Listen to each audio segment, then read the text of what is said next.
Morning. നമുക്കിന്ന് ഡിന്നറിനും അതുപോലെ ബ്രേക്ക്ഫാസ്റ്റിനും കഴിക്കാൻ പറ്റിയ വ്യത്യസ്തമായൊരു പൂരി ഉണ്ടാക്കിയാലോ. നമ്മൾ സാധാരണ പൂരി ഉണ്ടാക്കിയിട്ട് കറിയുടെ കൂടെയല്ലേ കഴിക്കുക. ഇത് പൂരി കറിയൊന്നും ഇല്ലാതെ കഴിക്കാം കേട്ടോ. എന്താണെന്ന് വെച്ചാൽ നമ്മൾ സാധാരണ പൂരിയിൽ ചേർക്കുന്ന ഇൻഗ്രീഡിയൻസ് അല്ല ഇതിൽ ചേർക്കുന്നത്, കുറച്ച് വ്യത്യസ്തമായ കാര്യങ്ങളൊക്കെയാണ്. അപ്പോൾ എന്തൊക്കെയാണ് നമ്മുടെ പൂരിയുടെ ഇൻഗ്രീഡിയൻസ് എന്ന് നിങ്ങൾ കണ്ട് തന്നെ മനസ്സിലാക്കിക്കോളൂ. അപ്പോൾ നമുക്ക് എങ്ങനെയാണ് നമ്മുടെ മസാല പൂരി തയ്യാറാക്കുന്നത് നോക്കാം. നമുക്ക് നമ്മുടെ ഇൻഗ്രീഡിയൻസ് നോക്കാം. ഞാനിപ്പോൾ 1/4 കപ്പ് റോസ്റ്റഡ് റവ എടുത്തിട്ടുണ്ട് കേട്ടോ. റോസ്റ്റഡ് റവയോ അൺറോസ്റ്റഡ് റവയോ എടുക്കാം. റോസ്റ്റഡ് റവയാണെങ്കിൽ വെള്ളത്തിൻ്റെ അളവിൽ ചെറിയ വ്യത്യാസം വരും.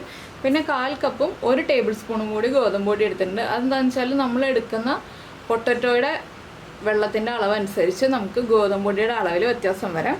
ഒരു ഉരുളക്കിഴങ്ങ് വേവിച്ചെടുത്തിട്ടുണ്ട്. ഉരുളക്കിഴങ്ങ് വേവിച്ച് ഉടച്ചെടുക്കുമ്പോൾ 1/4 കപ്പ് വേണം. അതുകൊണ്ടാണ് ഒരു ഉരുളക്കിഴങ്ങ് വേവിച്ചെടുത്തത്. കുറച്ചധികം മല്ലിയില കട്ട് ചെയ്തെടുത്തിട്ടുണ്ട്. അതിലേക്ക് ഒരു ചെറിയ പച്ചമുളക് കട്ട് ചെയ്തിട്ടുണ്ട്. പിന്നെ ഒരു 1/4 ടീസ്പൂൺ അയമോദകം എടുത്തിട്ടുണ്ട്. 1/4 ടീസ്പൂൺ ചില്ലി ഫ്ലേക്സ് എടുത്തിട്ടുണ്ട്. പിന്നെ നമുക്ക് വേണ്ടത് ഉപ്പാണ്. അതുപോലെ തന്നെ നല്ല തിളപ്പിച്ച വെള്ളം വേണം. ആദ്യം നമ്മൾ ചെയ്യാൻ പോകുന്നത് എന്താണെന്ന് വെച്ചാൽ ഈ റവ ഉണ്ടല്ലോ, റവയും വെള്ളവും ചേർത്തൊന്ന് മിക്സ് ചെയ്ത് ഒരു 10 മിനിറ്റ് റെസ്റ്റ് ചെയ്യാൻ വയ്ക്കണം. അപ്പോൾ ഞാൻ ഈ ഒരു വലിയ പാത്രത്തിലേക്ക് റവ ഇട്ടിട്ടുണ്ട്. അതിലേക്ക് 1/4 കപ്പ് തിളപ്പിച്ച വെള്ളം ചേർത്തിട്ടുണ്ട്. ഇനി ഇതൊന്ന് മിക്സ് ചെയ്ത് വയ്ക്കുക. റവ നന്നായിട്ട് സോഫ്റ്റായി വരാനാണിത്. ഇതൊരു 10 മിനിറ്റ് റെസ്റ്റ് ചെയ്യട്ടെ. അതിന് ശേഷം നമുക്ക് ബാക്കിയുള്ള കാര്യങ്ങളൊക്കെ ഇതിലേക്ക് ആഡ് ചെയ്യാം. അപ്പോൾ നിങ്ങൾ അൺറോസ്റ്റഡ് റവയാണ് എടുക്കുന്നതെങ്കിൽ 1/4 കപ്പ് വെള്ളം തന്നെ എടുക്കണം എന്നില്ല. ഒരു 1/2 ടേബിൾ സ്പൂൺ വെള്ളം കുറച്ചെടുത്താലും മതി.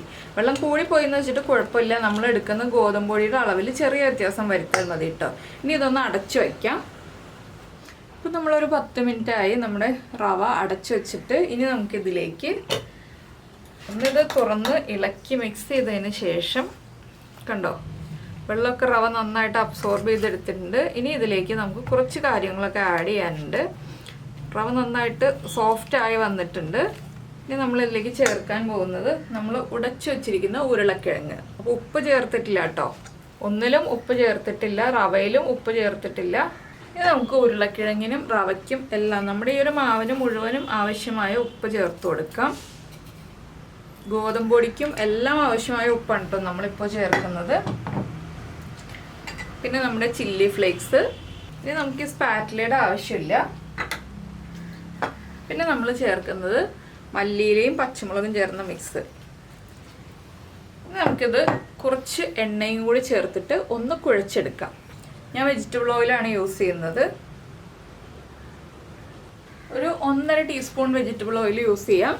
ഇനി നന്നായിട്ടൊന്ന് കുഴച്ചു തുടങ്ങിയിട്ട് നമുക്ക് ആവശ്യത്തിന് ഗോതമ്പ് പൊടി കുറച്ചായിട്ട് ഇട്ട് കൊടുക്കാം. ആദ്യം നമുക്കൊന്ന് കുഴച്ചു തുടങ്ങാം.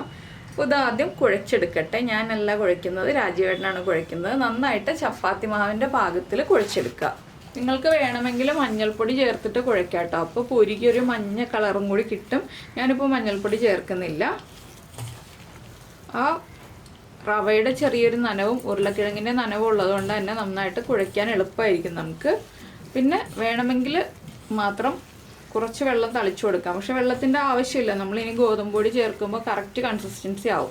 ചേർക്കുകയാണെങ്കിൽ തന്നെ ചൂടുവെള്ളം ചേർത്തിട്ടേ കുഴയ്ക്കാൻ പാടുള്ളൂ, റവയിൽ വെള്ളത്തിൻ്റെ അളവ് കുറവാണെങ്കിൽ. അപ്പോൾ ഞാനിനി ഇത്തിരിയായിട്ട് ഗോതമ്പ് പൊടി ഇട്ട് കൊടുക്കട്ടെ. നമുക്ക് ആദ്യം ഒരു 2 ടീസ്പൂൺ ഗോതമ്പ് പൊടി ഇട്ട് കൊടുക്കാം. അതിന് ശേഷം വേണമെങ്കിൽ വീണ്ടും ഗോതമ്പ് പൊടി ചേർക്കാം. 1/4 കപ്പാണ് ഗോതമ്പ് പൊടിയും എടുത്ത് വെച്ചിട്ടുള്ളത്. 1/4 കപ്പിൽ കൂടുതൽ ഗോതമ്പ് പൊടി വേണ്ടി വരില്ല. വല്ലാതെ ലൂസായി പോകരുത്, ഓവറായിട്ട് ടൈറ്റായി പോകരുത്. പിന്നെ നമ്മളിത് പൊടിയിട്ട് പരത്തിയെടുക്കരുത് കേട്ടോ.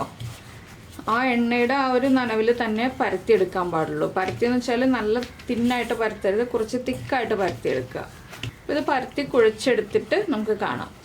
അപ്പോൾ ഇതാ നമ്മുടെ പൂരിയുടെ മാവ് നമ്മൾ പരത്തിയെടുത്തിട്ടുണ്ട്. ചപ്പാത്തി മാവിനേക്കാൾ കുറച്ചുകൂടി ഹാർഡായിട്ട് കുഴച്ചെടുക്കുക. ചപ്പാത്തി മാവിൻ്റെ അത്രയും സോഫ്റ്റായിട്ട് കുഴച്ചെടുക്കരുത്. ഇനി നമുക്കിത് പരത്തിയെടുക്കാം. ഇപ്പോൾ നമ്മൾ നമ്മുടെ പൂരിയുടെ മാവിനെ ബോൾസ് ആക്കി എടുത്തിട്ടുണ്ട്. 5 ബോൾസ് ആക്കിയാണ് എടുത്തിട്ടുള്ളത്. അത്യാവശ്യം ഒരു മീഡിയം വലിപ്പമുള്ള ബോൾസ് ആക്കി എടുത്തിട്ടുണ്ട്. ഇനി നമുക്കിത് എണ്ണ ചപ്പാത്തി കല്ലിൽ ലൈറ്റായിട്ടൊന്ന് തടവി കൊടുത്തിട്ട് പരത്തിയെടുക്കാം. പൊടിയിട്ട് പരത്തിയെടുക്കരുത്. അപ്പോൾ ചെറിയ തിക്നെസ്സോടുകൂടി പരത്തിയെടുക്കുക. ഇനി നമുക്ക് പരത്താൻ തുടങ്ങാം. ഇപ്പോൾ നമ്മൾ ചപ്പാത്തി കല്ലിൽ ലൈറ്റായിട്ട് എണ്ണ തടവിട്ടുണ്ട്. ഇനി നമ്മുടെ ഒരു ബോൾ എടുത്ത് സാധാരണ നമ്മൾ പൂരിക്ക് പരത്തുന്ന പോലെ ഒരുപാട് വലിപ്പത്തിലല്ലാതെ ചെറിയ വലിപ്പത്തിൽ പരത്തിയെടുക്കുക. ആ മാവിൻ്റെ മുകളിലും ചെറുതായിട്ടൊന്ന് എണ്ണ തടവുക. വല്ലാതെ തിന്നായി പോകരുത് കേട്ടോ, അത് പ്രത്യേകം ശ്രദ്ധിക്കുക. എന്താണെന്ന് വെച്ചാൽ നമുക്ക് എടുത്ത് ഹാൻഡിൽ ചെയ്യാൻ ബുദ്ധിമുട്ടായിരിക്കും, വല്ലാതെ തിന്നായി പോയിട്ടുണ്ടെങ്കിൽ പൊട്ടിപ്പോവും. അതുപോലെ തന്നെ നമ്മൾ അയമോദകമൊക്കെ ഇട്ടിരിക്കുന്നതുകൊണ്ട് തന്നെ നമുക്ക് തിന്നായിട്ട് പരത്തിയെടുത്തിട്ടുണ്ടെങ്കിൽ അയമോദകമൊക്കെ ഉള്ളതുകൊണ്ട് പൊട്ടിപ്പോവാൻ ചാൻസ് ഉണ്ട്. അതുകൊണ്ടാണ് നമ്മൾ ഒരുപാട് തിന്നാക്കരുതെന്ന് പറയുന്നത്. പിന്നെ പൂരി എന്ന് പറയുമ്പോൾ തിന്നായിട്ട് പരത്തിയിട്ടുണ്ടെങ്കിൽ കറക്റ്റ് ആവില്ല, കുറച്ച് തിക്നെസ് ഉണ്ടെങ്കിലാണ് കറക്റ്റ് ആവുക. അപ്പോൾ അതാ ഈ ഒരു വലുപ്പത്തിലാണ് നമ്മൾ പരത്തിയെടുക്കുന്നത്. ഇതൊരു പ്ലേറ്റിലേക്ക് മാറ്റി വയ്ക്കാം. നമ്മൾ 4-5 എണ്ണം ഒരുമിച്ച് പരത്തി വെച്ചിട്ടാണ് പൊരിച്ചെടുക്കാൻ പോകുന്നത്. ഇതുപോലെ എല്ലാം പരത്തിയെടുക്കട്ടെ. ഇപ്പോൾ നമ്മുടെ പൂരിയൊക്കെ നമ്മൾ പരത്തിയെടുത്തിട്ടുണ്ട്, എണ്ണ ചൂടായി വന്നിട്ടുണ്ട്. ഇനി നമുക്ക് പൊരിച്ചെടുക്കാം. അപ്പോൾ നമ്മുടെ ചട്ടിയിൽ എണ്ണ ചൂടായി വന്നിട്ടുണ്ട്. എണ്ണ നന്നായിട്ട് ചൂടായി വന്നതിന് ശേഷം മാത്രം നമ്മൾ പരത്തി വെച്ചിരിക്കുന്ന പൂരി ഇട്ട് കൊടുക്കുക. പൂരി ഇട്ടിട്ട് നമ്മൾ പെട്ടെന്ന് തന്നെ ഇളക്കരുത്. പൂരി തനിയെ പൊങ്ങി വരാനുള്ള സമയം കൊടുക്കുക. കുറച്ച് സെക്കൻഡ്സ് ഒന്ന് വെയിറ്റ് ചെയ്യുക.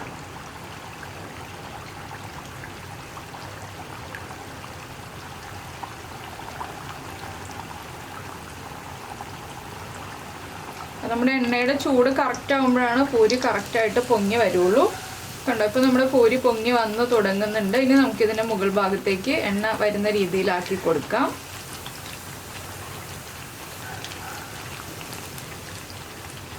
ഒന്നുകിൽ ഇങ്ങനെ ആക്കി കൊടുക്കുക, ഇല്ലെങ്കിൽ മുകൾ ഭാഗത്തേക്ക് എണ്ണ ഇങ്ങനെ ഒഴിച്ചു കൊടുക്കുക.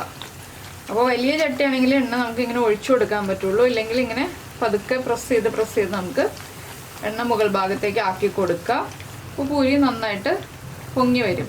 പിന്നെ എന്താണെന്ന് വെച്ചാൽ ഒരുപാട് ഓവറായിട്ട് ബൾബ് പൊങ്ങി വരുന്ന പോലെ നല്ല ബോൾ പോലെ പൊങ്ങി വരില്ല കേട്ടോ. എന്താണെന്ന് വെച്ചാൽ നമ്മുടെ അയമോദകവും ചില്ലി ഫ്ലേക്സും ഒക്കെ ഉള്ളതുകൊണ്ട് തന്നെ നമുക്ക് ആ കറക്റ്റ് കൺസിസ്റ്റൻസിയിൽ പൊങ്ങി വരില്ല. അത് കറക്റ്റ് ബോൾ ഷേപ്പായി വരില്ല, ഇതുപോലെ പൊങ്ങി വരുള്ളൂ. ഇനിയിപ്പോൾ നമുക്ക് അടുത്ത സൈഡിലേക്ക് തിരിച്ചിടാം.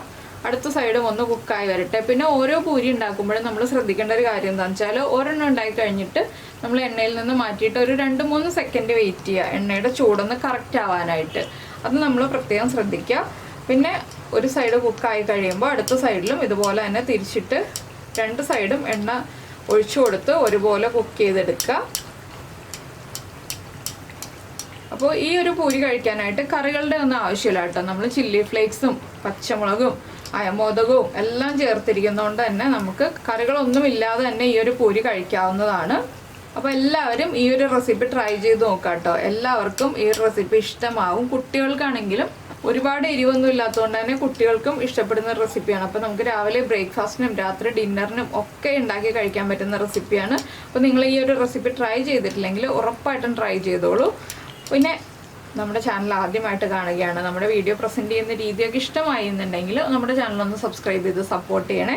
പിന്നെ നിങ്ങൾക്ക് ഇഷ്ടമായെങ്കിൽ ലൈക്ക് ചെയ്യാനും കമൻറ്റ് ചെയ്യാനൊന്നും മറന്നു പോരുത്. അപ്പോൾ ഇതാ ഞാൻ എണ്ണയിൽ നിന്ന് പൂരി എടുത്തു കഴിഞ്ഞു. ഇതിപ്പോൾ കുറച്ച് എണ്ണ നിങ്ങളിങ്ങനെ കാണുന്നുണ്ടെങ്കിലും ഇതിങ്ങനെ നമ്മൾ പിടിക്കുമ്പോൾ ഡ്രെയിൻ ചെയ്ത് പോയിക്കോളും. പിന്നെ ഒരു കിച്ചൺ ടിഷ്യൂലേക്ക് മാറ്റിയാൽ മതി. അപ്പോൾ ഇതുപോലെ ഞാൻ എല്ലാം പൊരിച്ചെടുക്കട്ടെ. അപ്പോൾ എല്ലാവർക്കും ഈ ഒരു റെസിപ്പി ഇഷ്ടമായല്ലോ. നമുക്ക് നമ്മുടെ അടുത്ത റെസിപ്പിയുമായിട്ട് അടുത്ത ദിവസം വീണ്ടും കാണാം.